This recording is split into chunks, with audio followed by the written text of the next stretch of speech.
Assalamualaikum warahmatullahi wabarakatuh. Eh, Selamat sore semuanya, salam sejahtera untuk kita semua. Pada kesempatan kali ini saya akan menjelaskan mengenai salah satu contoh soal dari Fourier transform dan juga Laplace transform. Sebelumnya izinkan saya perkenalkan diri saya terlebih dahulu. Nama saya Maulana Isa Razi. Saya mahasiswa S1 Geofisika. Pada soal nomor 2 ini diketahui bahwa fungsi yang akan kita ubah menjadi Fourier series adalah fx seperti yang di atas akan 0 ketika interval negatif pi, ketika x-nya itu berada di antara negatif pi dan 0, akan 1 ketika x-nya berada di 0 dan negatif pi per 2, dan akan 0 lagi ketika dia masuk di interval pi per 2 hingga pi. Diketahui juga bahwa fungsi ini intervalnya adalah dari pi menuju negatif pi. Jadi bisa diketahui bahwa periodenya itu 2 pi. Seperti yang kita ketahui, untuk mengetahui Fourier transform, kita ada rumusnya, yaitu fx sama dengan setengah dari A0 ditambah jumlah dari n1 hingga ta hingga dari an cos nx ditambahkan jumlah dari n dari 1 hingga ta hingga dari bn sin nx. Nah, untuk menyelesaikannya kita mesti tahu konstanta-konstantanya seperti A0, an, dan bn. Untuk A0, caranya adalah dengan masukkan 1 per L, mencari integralnya dulu. 1 per L dan integral dari pi per 2 0 menuju pi per 2 dari fx dx, di mana L di sini itu adalah setengah dari periodenya. Maka L ini bisa disubstitusikan menjadi pi, 1 per pi dikalikan integral dari pi per 2 menuju 0 menuju pi per 2 dari dx, yang hasilnya akan menjadi pi per 2 dikurang 0, jadi hanya pi per 2 saja, dikalikan pi per 1 per pi dari sebelumnya, hasilnya kita akan dapatkan 1 per 2. Sebagai tambahan, kenapa fx ini hanya dengan 1? Karena dilihat dari diagram yang sudah dibuat dari fungsi tersebut, pada titik 0 nilai dari fungsi ini adalah 1. Jadi kita bisa masukkan, substitusikan si fx ini sama dengan 1, maka A0 nya bisa dapatkan jadi setengah. Untuk konstanta an, kita melakukan hal yang sama, tapi dengan kali ini kita mengkalikan cos n, bukan mengkalikan fx, tapi dengan cos nx, karena Fourier transform itu dikalikan dengan cos nx. Setelah diintegralkan dari 0 menuju pi per 2 cos nx dx, didapatkan bahwa jadi 1 per n dikali sin nx.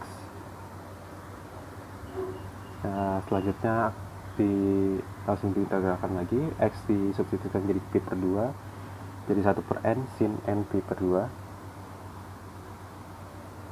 Ya ini dasar aljabar. Langsung dikeluarkan 1 per n karena dia nggak terlalu terikat, jadi 1 per n pi dikalikan sin n pi per 2 dikurang 0.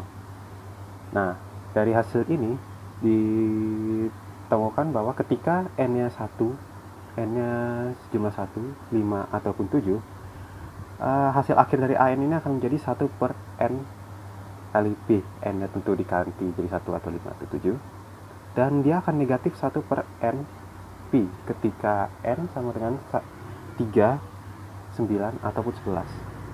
Namun si n ini akan jadi 0 ketika n-nya ini genap. Bisa dilihat misalkan si n ini 2, sin n pi per 2, 2 per 2 coret jadi 1, sin 1 kali pi, sin pi,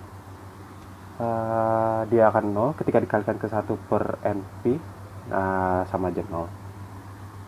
Selanjutnya untuk konstanta bn, dilakukan hal yang sama, tapi kali ini bedanya diganti dengan sin nx, karena mencari bn itu tinggal dikalikan sin nx. Selanjutnya akan ditemukan lagi cos nx pi per 2 sama hasilnya. Ketika cos nx diintegralkan, dia hasilnya akan jadi negatif cos nx kali 1 per n dikeluarkan jadi negatif 1 itu dikurang 1, karena di nolnya itu pada batas bawahnya dia akan jadi negatif 1. Yang kemudian ketika n nya diganti menjadi bilangan ganjil, hasil akhir bn ini akan menjadi 1 per n pi. Sementara ketika n nya ini 2, 6 ataupun 10 dan kelipatan selanjutnya kelipatan 4, hasil dari bn ini akan menjadi 2 per n pi. Sementara ketika n nya ini 4, 8, 12 kelipatan 4 lagi, tapi beda awalnya lah, hasilnya akan 0. Bisa langsung dimasukkan ketika n nya itu 4 cos 4 pi per 2, dia jadi 2 pi, dia jadi 0. Aljabar biasa lah. Maka dari itu fx nya akan dapatkan hasilnya menjadi fx sama dengan 1/4 dari A0 dikali setengah, jadi setengah kali setengah, 1/4 ditambah dari 1 per pi.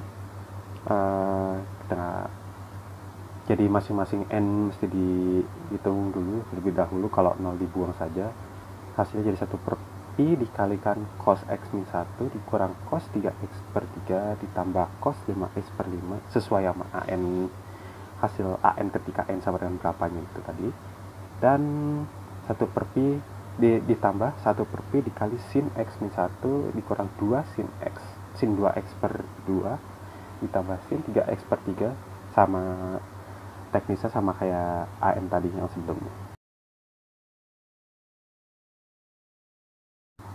Selanjutnya kita akan menghitung Laplace transform dari y double aksen plus 16y sama dengan 8 cos 4t, di mana y0 dan y0 aksen itu sama dengan 0.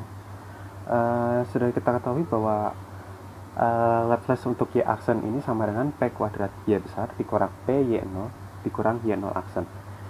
Substitusikan y0 sama y0 aksen sama dengan 0, kita dapatkan bahwa Laplace transform dari y aksen itu sama dengan p kuadrat y. Selanjutnya kita tinggal masukkan saja p kuadrat y plus 16y, kita ganti y aksennya jadi p2y, itu p kuadrat y sama dengan 8 p per p kuadrat plus 16. Ini dapatkan dari cos 4t yang menurut tabel Laplace akan dapatkan p cos at sama dengan p per p kuadrat plus a kuadrat, dapatnya hasilnya p per p kuadrat plus 16 kali 8. Kemudian di sisi kiri y nya dikeluarkan, dan kemudian yang dalam kurung p kuadrat plus 16 dipindah ruaskan ke kanan. Itulah begitu. Yang kemudian tinggal kita kalikan lagi, dapatkan 8p per p kuadrat plus 16 kuadrat dalam kurung kuadrat. Yang kemudian kita bisa sederhanakan lagi menggunakan tabel Laplace, di mana kita memakai rumus 2ap per p kuadrat plus a kuadrat dalam kurung kuadrat sama dengan t sin at. Dia ketika dimasukkan akan menjadi t sin 4t. Maka hasil dari fungsi Laplace transform kali ini adalah y sama dengan t sin 4t.